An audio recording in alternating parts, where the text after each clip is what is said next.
বন্যাদিয়া গ্রামে থাকতো একটি কৌতূহলী ও অল্প বয়সী মৎস্যজীবী ছেলে, নাম রানা।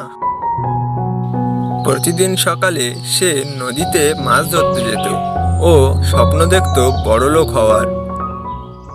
আজ যদি ভালো মাছ পাই তবে মাকে একটি শাড়ি কিনে দেব।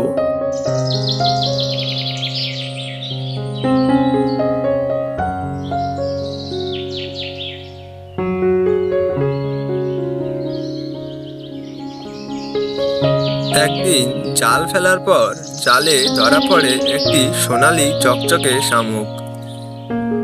এই দেখে রানার চোখ কপালে উঠে যায়। এটা দেখে তো সাধারণ শামুক বলে মনে হচ্ছে না। শামুক খুলতেই একটি জ্যোতির্ময়ী জলপরি বেরিয়ে আসে। তুমি আমাকে মুক্ত করেছ, চাইলে আমি তোমাকে এক গোপন ধনের সন্ধান দিতে পারি।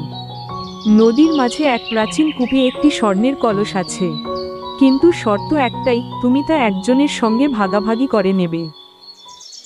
এটা গোপন রাখলে তো আমি পুরো ধনের মালিক হতে পারবো।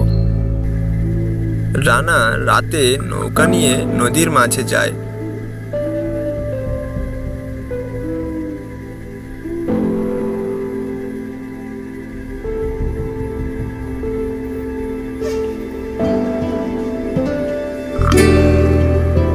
ও গভীর কূপ থেকে স্বর্ণের কলস তুলে আনে। এত স্বর্ণ, এখন আমি রাজা হয়ে যাব। কিন্তু সেই মুহূর্তে কালো মেঘে ঢেকে যায় আকাশ, আর নদী ভয়ানক রূপ নেয়। কলস থেকে গ্যাস বের হতে থাকে, আর রানার চারপাশে সেগুলো তাড়াতাড়ি ছড়িয়ে পড়ে। আর সাথে সাথে জলপরীর রূপ বদলে হয়ে যায় এক ভয়ঙ্কর রাক্ষসী। তুমি শর্ত ভেঙেছ, লোভই তোমার সর্বনাশ ডেকে আনবে। না, আমি ভুল করেছি, দয়া করো।